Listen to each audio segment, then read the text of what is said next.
তাই যে যত বেশি দরুদ শরীফ পাঠ করবে সে তত বেশি দুশ্চিন্তা মুক্ত থাকবে। কিভাবে?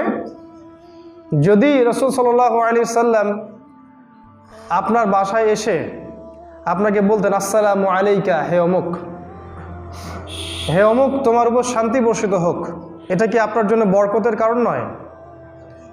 যদি নবী সাল্লাল্লাহু আলাইহি সাল্লাম বলতেন আসসালামু আলাইকা ওয়া রাহমাতুল্লাহি ওয়া বারাকাতুহু, এই সালামটা যদি আল্লাহর নবী আপনাকে দেন বা দিতেন তাহলে কি দোয়া হতো না একটা? দরুদ পাঠ করলে এই ফজিলতটা পাওয়া যাবে ইনশাআল্লাহ।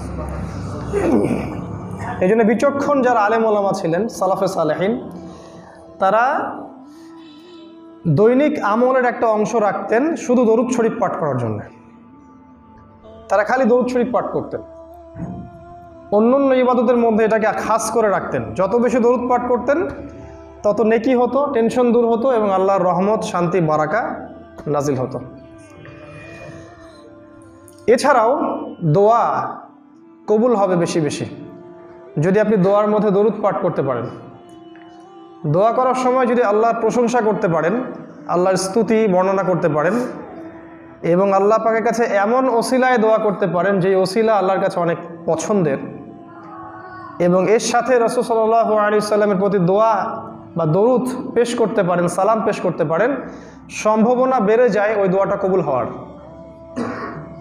এর পাশাপাশি দরকার হালাল রিজিক, বিশুদ্ধ আকীদা, স্বচ্ছ হৃদয় এবং আমানতের খেয়ানত নাকারী একজন সৎ মনের, কলবুন সালিম যাকে বলা হয় ইসলামে, এরকম মনের একজন মুসলিম যদি হতে পারেন তাহলে দোয়া বেশি কবুল হয়। আমরা এই জন্যই প্রতিটা লেকচারের শুরুতেই প্রথমে আগে বলি আলহামদুলিল্লাহ, তারপরে বলি ওয়াসসালাতু ওয়াসসালামু আলা রাসূলিল্লাহ। এটা সুন্নাহ, কথা বলার আগে এই কথাগুলো বলতে হয়। একটা আয়াতকে কেন্দ্র করে কথা বলবো ইনশাআল্লাহ। আল্লাহ রাব্বুল আলামিন সূরা আলী ইমরানের মধ্যে বলেছেন, আয়াত নাম্বার 102, আল্লাহ পাক বলেছেন ইয়া আইয়ুহাল্লাযীনা আমানু, হে যারা ঈমান এনেছো, যারা ঈমান এনেছো তাদেরকে আল্লাহ পাক বলছেন ইত্তাকুল্লাহ, আল্লাহকে ভয় করো, হাক্কা তুকাতিহি, ভয় করার মতো ভয় করো, ওয়ালা তামুতুন্না, কখনো মারা যেও না, ইল্লা ওয়া আনতুম মুসলিমুন, পরিপূর্ণ মুসলিম না হয়ে। আল্লাহ পাক বলছেন হে ঈমানদারগণ, তোমরা যারা ঈমান এনেছো তাদেরকে বলছে তোমরা আল্লাহকে ভয় করো, যেমন তেমন ভয় নয়, ভয় করার মতো ভয় করো, কশ্চিনকালেও যেন মারা যেও না পরিপূর্ণ মুসলমান না হয়ে। এই হলো সূরা আল ইমরানের আয়াত নাম্বার 102। প্রথম অংশে আসেন, আল্লাহ পাক ঈমানদারদেরকে বলছেন আল্লাহকে ভয় করতে। তো ঈমানদার কারা ভাই? মুমিন কারা? সংজ্ঞাটা কি? ঈমানের সংজ্ঞাটা কি? মুমিনের সংজ্ঞা কি? কোন ব্যক্তিকে আমরা বলবো মুমিন, কোন ব্যক্তিকে বলবো ফাসেক, কোন ব্যক্তিকে বলবো জালেম, কাকে বলবো কাফের, আর কাকে বলবো মুশরিক, জানা উচিত। মুমিন যে ব্যক্তি 6টা বিষয় বিশ্বাস করে। কয়টা বিষয়? 6টা বিষয়। 1 নাম্বার হচ্ছে আমানতু বিল্লাহ, আল্লাহর প্রতি বিশ্বাস, ওয়া মালাইকাতিহি, তার ফেরেশতাগণের প্রতি বিশ্বাস, ওয়া রুসুলিহি, আল্লাহ পাকের সমস্ত রাসূলের প্রতি বিশ্বাস, ওয়া কুতুবিহি, আল্লাহ পাকের সমস্ত আসমানি কিতাবে বিশ্বাস, ওয়াল ইয়াউমিল আখির, পরকালের জীবনে বিশ্বাস, ওয়াল কদরি খায়রিহি ওয়া শাররিহি, তাকদীরের ভালো মন্দের প্রতি বিশ্বাস। কয়টা হলো? 6টা। এই 6টা বিষয়ের প্রতি যে ব্যক্তি হৃদয় থেকে বিশ্বাস করে, মন থেকে বিশ্বাস করে, মুখে স্বীকার করে এবং তদানুযায়ী কাজে বাস্তবায়ন করে, এই ব্যক্তিকে বলা হয় মুমিন। আমি বুঝাতে পারছি? আর যে ব্যক্তি মনে বিশ্বাস করে না, মুখেও স্বীকার করে না, কাজেও বাস্তবায়ন করে না, এই ব্যক্তিকে বলা হয় কাফির। ঠিক আছে? আর যে ব্যক্তি মনে বিশ্বাস করে না কিন্তু মুখে স্বীকার করে, মনে বিশ্বাস নাই, মুখে স্বীকার করে, মাঝে মাঝে কাজও করে, মাঝে মাঝে ছাড়ে, এই ব্যক্তিকে বলা হয় মুনাফিক। আর যে ব্যক্তি মনেও বিশ্বাস করে, মুখেও স্বীকার করে, কাজের বেলা শিথিল, কাজ করে না, এই ব্যক্তিকে বলা হয় ফাসিক এবং জালেম। আর যে ব্যক্তি এই তিনটার কোনো একটা করে এবং এর সাথে শিরক করে, আল্লাহর সাথে শিরক করে, একে বলা হয় মুশরিক। আল্লাহ পাক এখানে কিন্তু ফাসিক, জালেম, মুনাফিক, মুশরিক কাউকে উদ্দেশ্য করে বলছেন না। আল্লাহ পাক বলছেন ইয়া আইয়ুহাল্লাযীনা আমানু, তোমরা যারা মুমিন হয়েছো, ঈমানদার হয়েছো, তাদেরকে বলছি তোমরা শোনো। কি বলছেন আল্লাহ পাক? আল্লাহ বলছেন ইত্তাকুল্লাহ, তোমরা আল্লাহকে ভয় করো। ঈমান আনার পরেও আল্লাহকে ভয় করতে হবে? তাহলে ঈমানদারদেরকেই আল্লাহকে ভয় করতে হবে, তাই না? আল্লাহ পাক মুমিনদেরকে বলছেন তোমরা আল্লাহকে ভয় করো। একটা কথা বলি মাঝখানে, ঈমানের যে 6টা পিলারের কথা বললাম, আল্লাহর প্রতি বিশ্বাস, ফেরেশতাদের প্রতি বিশ্বাস, বলতে পারবেন তো? রাসূলগণের প্রতি বিশ্বাস, আসমানি কিতাবসমূহের প্রতি বিশ্বাস, পরকালের প্রতি বিশ্বাস, আর ভাগ্যের ভালো মন্দের প্রতি বিশ্বাস। এই 6টা পিলারকে কি যুক্তি, দর্শন, বিজ্ঞান দিয়ে ব্যাখ্যা করা যায়? বুঝেন নাই? আল্লাহকে ল্যাবরেটরিতে পরীক্ষা করা যায়? ফেরেশতাদেরকে কি যুক্তি দিয়ে প্রমাণ করা যায়? আসমানি কিতাবগুলোকে আপনি বিজ্ঞান দিয়ে প্রমাণ করতে পারবেন? পরকালের জীবন, ওই যে কবরের আযাব, জান্নাত, এই যে জাহান্নাম, মিজান, পুলসিরাত, এগুলো দেখা যায়? ল্যাবে পরীক্ষা করা যায়? যুক্তি দর্শন দিয়ে পরীক্ষা করা যায়? যায় না। তাকদীর, ভাগ্যের ভালো মন্দ পরীক্ষা করা যায়? তাহলে আমাদের এই যে ঈমানের 6টা পিলার, এই 6টা পিলারের ভিত্তিটা হচ্ছে গায়েবে বিশ্বাস, অদৃশ্যে বিশ্বাস। আল্লাহ পাক সূরা বাকারায় কি বলেছেন? আলিফ লাম মিম যালিকাল কিতাব লা রাইবা ফিহ, এটা এমন একটা বই যে বইয়ের মধ্যে কোনো সন্দেহ নাই। হুদাল লিল মুত্তাকিন, আল্লাযীনা, মুত্তাকি কারা? আল্লাযীনা ইউমিনুনা বিল গায়বি, মুত্তাকি তারাই যারা ওই যে গায়েবে বিশ্বাস করে। তাহলে গায়েবে বিশ্বাসের 6টা পিলার হচ্ছে অদৃশ্যে, তাই না? আচ্ছা, এখন আমরা যারা স্কুলে পড়ছি, আমরা যারা ইউনিভার্সিটিতে পড়ছি, আমরা যারা বিশ্ববিদ্যালয়ে পড়ছি, আমরা বাইরের দেশে ডক্টরেট করছি, MBA, BBA, ওই যে কেমব্রিজ, অক্সফোর্ড, হার্ভার্ড, ব্যাপক পড়াশোনা করছি আমরা মাশাআল্লাহ, এবং আমরা বড় বড় ডিগ্রিধারী আর কি। এই পড়াশোনাটার ভিত্তিটা কি? এই পড়াশোনার ভিত্তিটা কি গায়েবে বিশ্বাস নাকি বিজ্ঞান, যুক্তি এবং দর্শনে বিশ্বাস? কথা বুঝতে পারেন নাই? আপনি যে এডুকেশন সিস্টেমে পড়াশোনা করছেন, এর বিশ্বাসের ভিত্তিটা কি? গায়েব নাকি যুক্তি, দর্শন এবং বিজ্ঞান? আমাদেরকে শেখানো হয়েছে 8 বছর, একটানা 8 বছর। জ্ঞান হচ্ছে সেটাই যেটা মানুষ বুদ্ধি দিয়ে উপলব্ধি করতে পারে, 1 নাম্বার জ্ঞানের সংজ্ঞা। 2 নাম্বার, জ্ঞান হচ্ছে সেটাই যেটা মানুষ অভিজ্ঞতা দিয়ে অর্জন করতে পারে। 3 নাম্বার, জ্ঞান হচ্ছে সেটাই যা মানুষ পরীক্ষা নিরীক্ষা পর্যবেক্ষণের মাধ্যমে সিদ্ধান্তে উপনীত হয়। কথাগুলোর সাথে আপনার পরিচিত তো? এখন ঈমানের 6টা পিলারকে কি আপনি এই ছাঁচে ফেলে প্রমাণ করতে পারবেন? আর যেহেতু আপনি প্রমাণ করতে পারবেন না, সে কারণে ধার্মিকদেরকে তারা বলছে এরা হচ্ছে মৌলবাদী, এরা সেকেলে, এরা ব্যাকডেটেড, এদের বিশ্বাসের ভিত্তি স্ট্রং না, এদের বিশ্বাসের ভিত্তিটা বৈজ্ঞানিক না, যৌক্তিক না, দার্শনিক না। এই হচ্ছে ওদের সাথে আমাদের শিক্ষা ব্যবস্থার মৌলিক পার্থক্য। আমাদের বিশ্বাসের ভিত্তি হচ্ছে গায়েব, অদৃশ্য বিশ্বাস। 6টা পিলারের প্রতিটাই অদৃশ্য। আল্লাহকে দেখেছেন? বিশ্বাস করেন না। রাসূলকে দেখেছেন? আসমানি কিতাব একটা দেখেছেন কোরআন ছাড়া আগেরগুলা? কোনো ফেরেশতাকে দেখেছেন? পরকালের জীবন, কবরের আযাব, জান্নাত, জাহান্নাম, মিজান, পুলসিরাত, তাকদীর, আপনার ভাগ্যের ভালো মন্দ দেখেছেন? না দেখে যে বিশ্বাস করছেন, আপনারা সবাই তো মৌলবাদী। তাহলে আপনারা সবাই অবৈজ্ঞানিক, অযৌক্তিক, অদার্শনিক মতবাদ লালন করছেন। আপনারা মৌলবাদী, ব্যাকডেটেড মানুষ। এটাই ওদের বিশ্বাসের এবং কথার ভিত্তি। এই ভিত্তির উপর দাঁড়িয়ে আছে আপনার বাংলাদেশ, আপনার বিশ্ব, আপনার পশ্চিমা সভ্যতা, আপনার পুরো বিশ্বের গ্লোবালাইজেশন এখন এই ভিত্তিটার উপর দাঁড়িয়ে আছে। যে যেটাকে আমরা দেখি না, যেটাকে পরীক্ষা নিরীক্ষা পর্যবেক্ষণে প্রমাণ করা যায় না, তার কোনো অস্তিত্ব নাই। এই কারণে good bye religion, good bye আল্লাহ, গুড বাই ইসলাম, গুড বাই কোরআন, মালায়েকা, পরকাল, পরকালের জীবন, হেয়ার আফটার সব বাদ। এখন যা চোখে দেখছি দুনিয়া, যা দেখছি, যা প্রমাণ করতে পারছি, এটাই সব, এর বাইরে কোনো জগৎ নাই। আর আপনারা যদিও হাসছেন, তারপরেও এই যে 20-30 বছর যে লাইনে আপনারা পড়াশোনা করেছেন, এই এডুকেশন সিস্টেমটা কিন্তু এই কুফরি দর্শনের উপর দাঁড়িয়ে আছে। তারা গায়েবের জগতে বিশ্বাস করে না, বরং এই বিশ্বাসের কথা যদি আপনি ওদেরকে বলেন, তারা আপনার সাথে ঠাট্টা করবে, হাসি তামাশা মশকরা করবে। এই কারণেই ধর্মের প্রতিটা বিষয় মানতে এদের এত বাধা, কারণ কোনো একটা সত্তা ওদের মাথা ওয়াশ করে দিয়েছে, যা দেখি না, যা বৈজ্ঞানিক না, যা যৌক্তিক না, যা দার্শনিক না, এটা আমরা মানতে পারি না। এর উপর দাঁড়িয়ে আছে বর্তমান সভ্যতা এবং আপনার দেশ। আপনার দেশের প্রতিটা সিস্টেম এর উপরেই দাঁড়িয়ে আছে, ওয়েদার এটা education system or economic system or political system, অথবা আপনার এই মিডিয়া, অথবা আপনার এই সংস্কৃতি, সব কিছুই। এটাই হচ্ছে সবচেয়ে বেসিক শেকড়ের পার্থক্য ওদের সাথে আমাদের।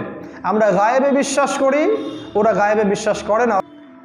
আমরা আল্লাহকে দেখিনি, বিশ্বাস করি, রাসূলকে দেখিনি, বিশ্বাস করি, আসমানি কিতাব আগেরগুলো দেখি নাই, বিশ্বাস করি, পরকাল বিশ্বাস করি, কবরের আযাব বিশ্বাস করি, জান্নাত জাহান্নাম বিশ্বাস করি, ভাগ্যের ভালো মন্দের প্রতি বিশ্বাস করি। এই বিশ্বাস যাদের আছে, যারা মন থেকে বিশ্বাস করে, শুধু মুখে না, মন থেকে বিশ্বাস করে, মুখে স্বীকার করে এবং কাজে বাস্তবায়ন করে, এদেরকে আল্লাহ পাক বলেছেন মুমিন।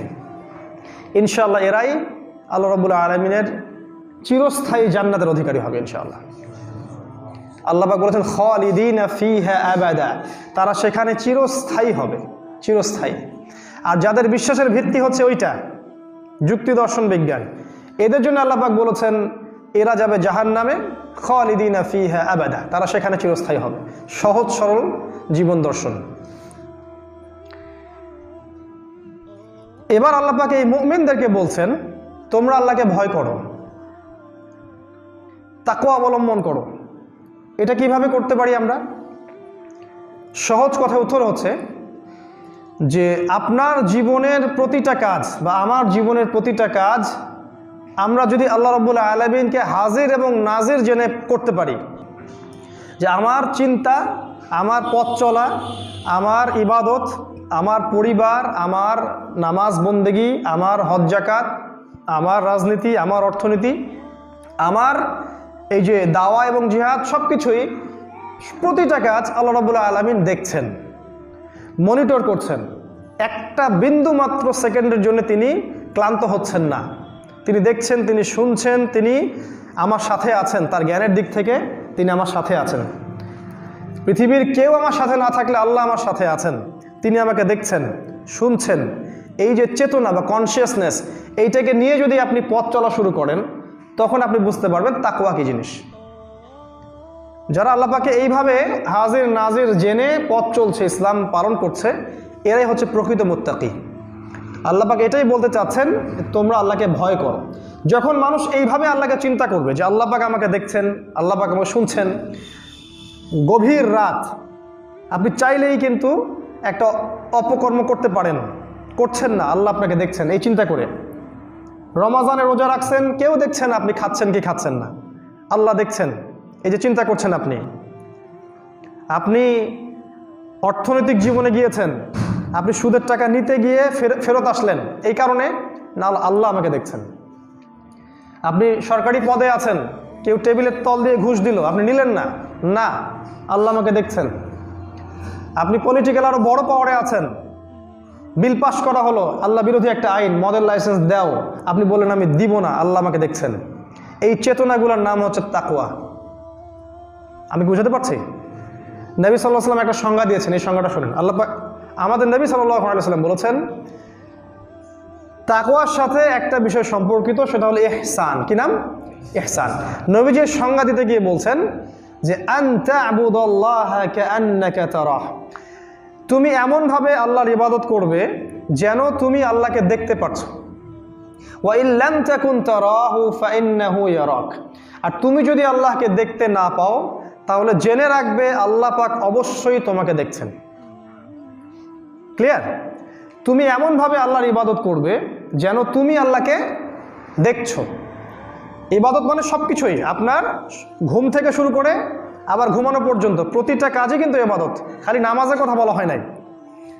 আপনারা তো জানেন যে প্রতিটা কাজ নবীর সুন্নাহ অনুযায়ী করলে কি হয়, ইবাদত হয়ে যায় না? প্রতিটা কাজে ইবাদত। এমনভাবে তুমি ইবাদত করো আল্লাহর যেন তুমি আল্লাহকে দেখছো। আর যদি তুমি আল্লাহকে দেখতে না পাও তাহলে জেনে রাখবে আল্লাহ পাক তোমাকে দেখছেন। এই চেতনাটার নামই হচ্ছে ইহসান, বা এর সাথে সম্পর্কিত হচ্ছে তাকওয়া, আল্লাহ ভীতি। আরেকটা বিষয় আছে, আল্লাহর ভয়ে আল্লাহর সমস্ত নিষেধকে ছেড়ে দেয়া। আল্লাহর ভয়ে আল্লাহ পাকের সব নিষেধকে ছেড়ে দেয়া। বেনামাজি অবস্থা ছেড়ে দিলেন, শিরিক ছেড়ে দিলেন, ঘুষ ছাড়লেন, জেনা ছাড়লেন, গার্লফ্রেন্ডকে ছেড়ে দিলেন, আপনি পর্নোগ্রাফি ছাড়লেন, মাদক ছাড়লেন। কার জন্যে? আল্লাহর জন্যে। শুধু এই জন্য যে আল্লাহ পাক আমাকে এর জন্য জাযা দিবেন এবং আল্লাহ পাকের শাস্তি থেকে আমি বেঁচে থাকবো ইনশাআল্লাহ। আল্লাহকে খুশি করার জন্য আপনি আল্লাহর বিধানগুলো, হারামগুলো ছেড়ে দিলেন, এটার নামই হচ্ছে তাকওয়া। আল্লাহ পাক বলেছেন মুমিনদেরকে এই তাকওয়া অবলম্বন করতে। এরপর আরেকটা কথা বলেছেন, হাক্কা তুকাতিহ, তাকওয়া অবলম্বন করো, আল্লাহকে ভয় করো, ভয় করার মতো ভয় করো। এই ভয় করার মতো ভয়টা কি জিনিস? তাহলে ভয় করার মতো ভয় হচ্ছে ভিতর থেকে ভয়, লোক দেখানো ভয় না। ইলেকশন এসেছে, একটা পাগড়ি মাথায় দিলাম আর ভোট চাইলাম, ইলেকশন শেষ আপনি ভুলে গেলেন আমাকে, এরকম ভয় করতে বলা হয়নি। আপনার কোনো সন্তান অসুস্থ, নজর মান্নত করে একদম ফাটায় ফেললেন, যেই আপনার বিপদ উদ্ধার হয়ে গেল আল্লাহকে ভুলে গেলেন, এটা সেই ভয় না। 5 ওয়াক্ত নামাজ পড়ছেন মাশাআল্লাহ আল্লাহর ভয়ে, আবার অর্থনৈতিক জীবনে পাক্কা সুদও খাচ্ছেন, এটাকে ওই ভয় বলা হয় না। এদিকে মাশাআল্লাহ আপনি তাহাজ্জুদ পড়েন, ওইদিকে দেখা যায় আপনার মেয়ে বেপর্দায় ঘুরে বেড়ায়, এই ভয়টার কথা বলা হয়নি। হাক্কা তুকাতিহ, ভয় করার মতো ভয় করো। বছর বছর হজ উমরা করছেন, আবার আল্লাহর বিরোধী আইনও করছেন। বলছেন যে মদ খাও তোমরা, কিন্তু লাইসেন্স যুক্ত মদ খেও, লাইসেন্সবিহীন মদ খায় না। মদ খেয়ে কিছুদিন আগে কিছু মানুষ মারা গেল, তো আমাদের একজন বললেন আর কি যে লাইসেন্সবিহীন মদ খাওয়ার কি দরকার ছিল, মেয়াদ দেখে খাওয়া দরকার ছিল। এই যদি হয় তাকওয়ার অবস্থা, তাহলে সমস্যা আছে। আল্লাহ পাক বলেছেন এদেরকে আমি তিনাতে খাবাল পান করাবো। তিনাতে খাবাল, নবী সাল্লাল্লাহু আলাইহি ওয়াসাল্লামকে সাহাবীরা জিজ্ঞেস করলেন যে এটা আবার কি? নবীজি বলেন জাহান্নামীদের রক্ত আর মাংস এগুলো পুড়ে যে পুষ্টা বের হবে, এটাকে বলা হয় তিনাতুল খাবাল। এটা আল্লাহ পাক এদেরকে খাওয়াবেন। ভয় করার মতো ভয় মানে ভিতর থেকে ভয়, শুধু আল্লাহর জন্যে আল্লাহ পাকের সমস্ত বিধানকে মেনে নেয়া এবং সমস্ত নিষেধকে ছেড়ে দেয়া। দেশ কি বলবে, সমাজ কি বলবে, আমার পরিবার কি বলবে, জাতি কি বলবে, এমনকি বিশ্ব কি বলবে, এটা দেখার সময় নেই আমার। সারা বিশ্ব যদি বলে যে সুদ হালাল, আমি বলবো সুদ হারাম, এটার নাম তাকওয়া। সারা বিশ্বের বড় বড় নেতা খেতারা যদি বলে যে জিনা জায়েজ, সবাই জিনা করো, এটা সংস্কৃতি, আমি বলবো এটা হারাম, এর নাম তাকওয়া। সারা বিশ্বের প্রতিটা রাষ্ট্র একত্রিত হয়ে যদি বলে সমস্ত বিশ্ব থেকে ইসলামী আইন তুলে দাও, সব মানববন্ধ আইন বসাও, আমরা বলবো এটা হারাম, শিরকি সিস্টেম, এটার নাম তাকওয়া। সারা বিশ্বের পরাশক্তিরা যদি বলে যে পর্দা টর্দার বিধান চলবে না, এটা তুলে দিতে হবে, মুসলিম নারীদেরকে ওই পশ্চিমদের মতো ন্যাংটা হয়ে বের হতে হবে, আমরা বলবো এটা। আল্লাহ পাক আমাদেরকে পরিপূর্ণ মুসলিম হওয়ার তৌফিক দান করুন। একজন ব্যক্তির কাছে আল্লাহ এবং তার রাসূলের যে বিধান আসবে, অবনত চিত্তে সেটার উপর আত্মসমর্পণ করার নাম ইসলাম। যে এটাকে মানতে পারে না, হজম করতে পারে না, তার জন্য ইসলাম নয়। হয় সে ফাসেক হবে, না হলে জালেম, না হলে মুনাফিক। আল্লাহ রাব্বুল আলামিন প্রত্যেক কাফের, প্রত্যেক মুনাফিক, প্রত্যেক ফাসেক এবং জালেমকে জাহান্নামে একত্রিত করবেন ইনশাআল্লাহু আযজা ওয়া জাল। আল্লাহ পাক বলেছেন সূরা আরাফ আয়াত নম্বর 179-তে, ওয়ালাকাদ যারানা লিজাহান্নামা কাসীরাম মিনাল জিন্নি ওয়াল ইনস, আমি প্রচুর সংখ্যক জিন এবং মানুষকে জাহান্নামের জন্য সৃষ্টি করেছি। কতজন? ও যে বলেছি 1999 জন। অপরাধ কি ছিল ওদের? লাহুম কুলুবুন লা ইয়াফকাহুনা বিহা, তাদেরকে হৃদয় দিয়েছিলাম, হৃদয় দিয়ে উপলব্ধি করতো না। এই যে কথাগুলো বললাম, হৃদয় দিয়ে উপলব্ধি করতো না। কোরআন হাদিসের কথা মন থেকে উপলব্ধি করে না, ভাষা খালি শোনে। বাংলাদেশের মানুষ ভাই ব্যাপক ওয়াজ শোনে, প্রচুর। আমার মনে হয় না বিশ্বে এত ওয়াজ মাহফিল কোথাও হয়। এন্ড অফ দ্য ডে কি হচ্ছে রেজাল্ট সেটা দেখে নাও। দিন শেষে কি আসলে কি কিছু হলো কি? হ্যাঁ, কিছু না হচ্ছে, আপনি দিনের কিছু মেসেজ পাচ্ছেন, ঠিক আছে। বিগ স্কেলে, লার্জ স্কেলে কি দেশে ইসলামিক কোনো কিছু হলো? একটা আমাকে ইসলামিক লজ দেখান যেটা দেশে কায়েম হলো। লাহুম কুলুবুন লা ইয়াফকাহুনা বিহা, শুনতো অনেক কথা কিন্তু হৃদয় থেকে উপলব্ধি করতো না। ওয়ালাহুম আ'য়ুনুন লা ইউবসিরুনা বিহা। আমি মাহফিলের বিরুদ্ধে না, অবশ্য ওইটা আবার ওইদিকে নিয়ে না কথাটাকে। আমি বলছি এই সিস্টেমের মধ্যে পরিবর্তন আনা উচিত, এমন কিছু আনা উচিত যেটা দিয়ে জনগণ কনস্ট্রাকটিভ কোনো মেসেজ পাবে। খালি গাল গল্প করে গেলাম আর সুরের ওয়াজ করে গেলাম আর ওয়াজ শেষে 20-30-40 হাজার টাকা নিয়ে চলে গেলাম হেলিকপ্টার ফ্লাই করে, এগুলো দিয়ে কোনো লাভ হয় না। উম্মার পেট পূজা হতে পারে, লাভ হয় না কোনো। ওয়ালাহুম আ'য়ুনুন লা ইউবসিরুনা বিহা, চোখ দিয়েছিলাম, চোখ দিয়ে কখনো দেখতো না। কোন চোখ তাহলে এটা বলেন? চোখ দিয়েছিলাম, চোখ দিয়ে তারা কখনো দেখে নাই। এই চোখ দিয়ে আপনি দেখেন না, তাহলে কোন চোখের কথা আল্লাহ পাক বলছেন? নিঃসন্দেহে ভিতরের একটা চোখ আছে আমাদের, ওই চোখ দিয়ে তারা কোরআন সুন্নাহ এবং বিশ্বকে দেখতো না। ওয়ালাহুম আযানুন লা ইয়াসমাউনা বিহা, কান দিয়েছিলাম, 2 কান, শুনতো না। কোন কান তাহলে এটা?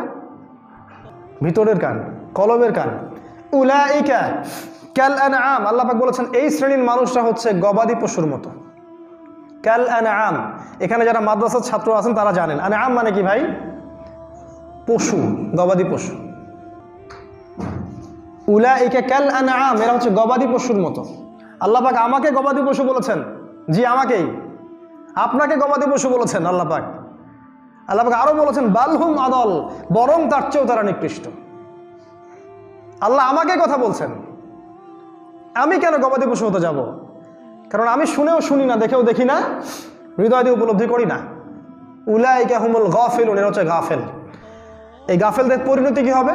সূরা মুলকে চলে যান, আল্লাহ পাক বলেছেন তারা বলবে জাহান্নামীরা, লাউ কুন্না নাসমাউ, যদি আমরা শুনতাম। জাহান্নামীরা জাহান্নামে বলবে এই কথাটা, লাউ কুন্না নাসমাউ, যদি আমরা শুনতাম, আও নাআকিলু, যদি আমরা বুঝতাম। তারপর কি ভাই? মা কুন্না ফি আসহাবিস সাঈর, আজকে তাহলে আমরা এই জাহান্নামের অধিবাসী হতাম না। দেখেন জাহান্নামীরা এই কথাটা বলবে, যদি আমরা শুনতাম, যদি আমরা বুঝতাম, তাহলে আজকে আমরা এই জাহান্নামে আসতাম না। আজকের এই একটা আয়াতকে আমরা ব্যাখ্যা করলাম, সূরা আলে ইমরান 102 নম্বর আয়াত। খুব ভালো করে আয়াতটা নিয়ে গবেষণা করবেন। আল্লাহ পাক মুমিনদেরকে বলেছেন মুত্তাকি হতে, ইহসানের সাথে আল্লাহর ইবাদত করতে, আল্লাহকে দেখার মতো। মুমিন কারা? যারা 6টা পিলারে বিশ্বাস করে। এই 6টা পিলারের বিশ্বাসের ভিত্তি হচ্ছে গায়েব, যুক্তি, বিজ্ঞান, দর্শন নয়। এই মুমিনদেরকে আল্লাহ পাক বলেছেন আল্লাহকে ভয় করতে, ভয় করার মতো ভয় করতে, এবং পরিপূর্ণ মুসলিম না হয়ে কবরে না যেতে। আর যেহেতু আমরা জানি না আমরা কবে কবরে যাব, তাই উচিত হবে, বুদ্ধিমানদের উচিত হবে এই আয়াতের মেসেজ আপনার কানে যাওয়া মাত্রই পরিপূর্ণ মুসলিম হয়ে যান। আল্লাহ পাক তৌফিক দান করুন।